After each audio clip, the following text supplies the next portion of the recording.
Last episode में हमने देखा था कि लेडी यून कहती है कि सीन भागो यहाँ से, अब जून डायनेस्टी के लोग भी तुम्हें नहीं बचा सकते। जिसवा लुओ भी कहती है कि उन लोगों के पता चलने से पहले ही तुम यहाँ से भाग निकलो।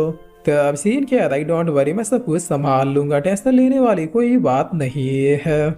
जिसवा लेडी यून कहती है कि बकवास बंद करो और जल्दी से अपने फादर के पास जाओ। तब फर्स्ट प्रिंस कहता है कि ये कहीं भी नहीं जाएगा इतनी बड़ी गलती करके।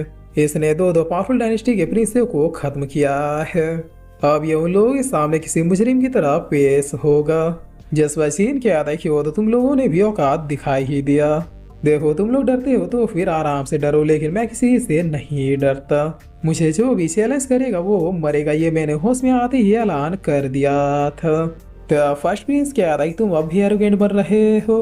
और फिर फर्स्ट प्रिंस से भी डरते हुए कहता है कि बात को जरा समझो, तुम्हारी वजह से तीन फैमिलीज मिलकर हमारे सुन डायनेस्टी को तबाह कर देंगे।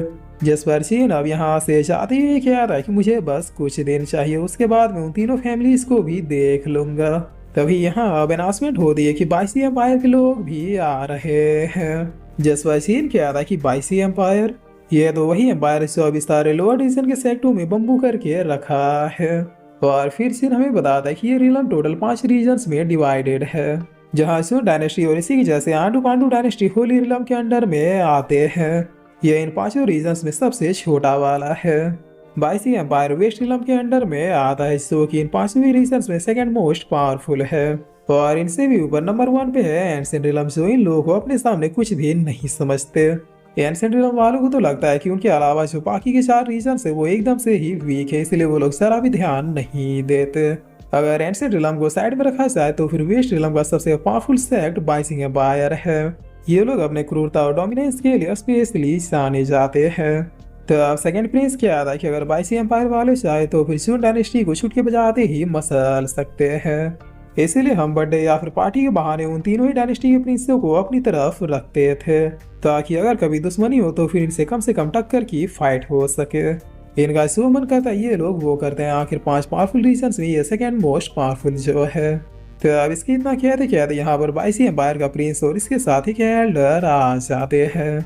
जिस पर चीन इनके पावर्स को फील करते हुए कहता है कि क्या ही स्ट्रॉन्ग हो रहा है। इस प्रिंस की लेवल डिवाइन रिलम के पीक पर है और इसके पीछे जो एल्डर है वो भी किंग रिलम के पीक यानी टोटल 14 लेवल्स को कंप्लीट किए हुए है। तब इसी ये सब सोचते सोचते ये प्रिंस अब आगे जाते हुए कहता है कि जन्मदिन की बहुत बहुत बधाई हो। मेरा नाम प्रिंस क्वींसी है और मैं तुम्हें बधाई देता हूँ कि इस साल तुम 18 की हो गई। जिस बार वो कह देगी थैंक यू, लेकिन हमने तुम्हें इनवाइट नहीं किया था। तो क्वींसी कहता है कि हाँ तो ये तुम्हारी गलती है ना, कितने गरीब हो जो एक एक्स्ट्रा इनविटेशन नहीं छपवा पाए। जिस बार वो कह दे कि इनविटेशन सिर्फ जान पहचान के लोगों को ही दिया जाता है। तो क्वींसी कहता है कि नो प्रॉब्लम, जान पहचान अभी बना लेंगे। वैसे भी तुम्हारी जानकारी के लिए मैं बता दूं कि मैं यहाँ सिर्फ तुम्हें बर्थडे विश करने नहीं आया, बल्कि ये बताने आया हूँ कि अगले महीने के 10 तारीख को हमारी शादी होगी। और चिंता मत करो, दहेज में मेरी कुछ ज्यादा डिमांड नहीं है, बस तुम्हारा ये पूरा सुन डायनेस्टी चाहिए, ताकि भविष्य में मैं यहाँ पर मौजूद सारी डायनेस्टी को जीत सकूँ और इस रीजन को भी अपना बना लूँ। जैसा प्रिंसेस वो क्या थी, तुम्हें लगता है कि मैं तुमसे शादी करूंगी? तो क्वींसी क्या था कि अरे तुम अपने आप को कम क्यों समझ रही हो, मैं चाहता हूँ तुम एवरेज लड़की हो, लेकिन मैं फिर भी काम चला लूंगा। वैसे जानती हो तुम मुझसे शादी करके कभी भी अकेला फील नहीं करोगे, क्योंकि मेरी अदर जो वाइफ है वो हमेशा तुम्हें कंपेनियन देंगे। वो क्या है ना, मुझे जो भी जगह पसंद आती है मैं वहाँ के प्रिंसेस से शादी कर लेता हूँ उस जगह को हथियाने के लिए।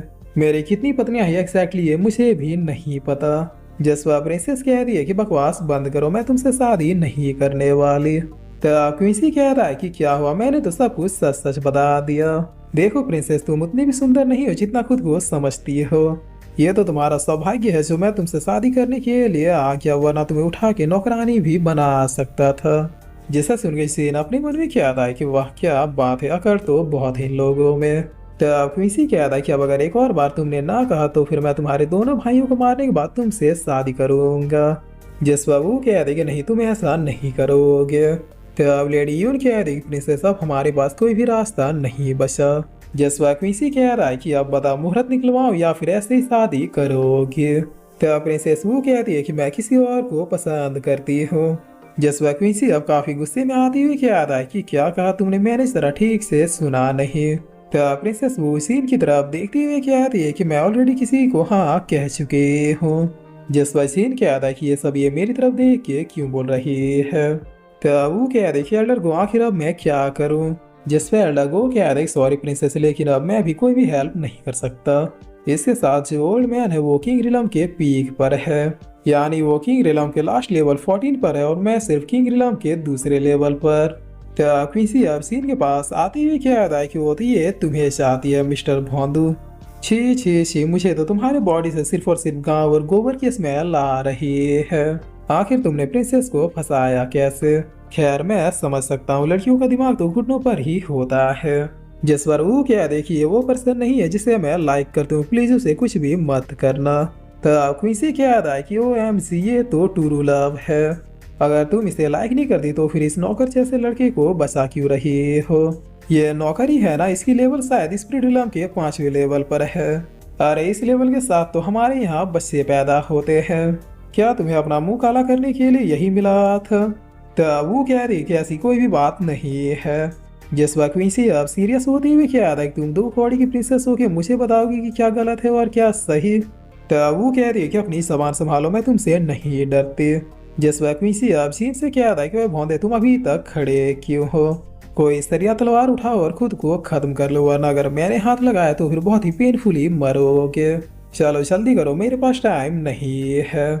जसवा सीन कह रहा है कि चुप हो जा मदरबोर्ड। तो अब क्वींसी कह रहा है कि क्या कहा। जसवा लोग भी अब काफी ज्यादा शौक होते हुए कह रहे हैं कि ये लड़का पागल हो गया है। इसने बाइसी एम्पायर के प्रिंस को माँ की गाली बक दी। तब बेचारी वो तो यहीं पर बेहोश होके गिर जाती है। जसवा क्वींसी कह रहा है कि काफी दिनों के बाद मुझे अंदर से गुस्सा आया है। अब तुम्हारी गर्दन को मेसी डायनेस्टी के मेन गेट पर एज अ पनिशमेंट के रूप में सजाऊंगा।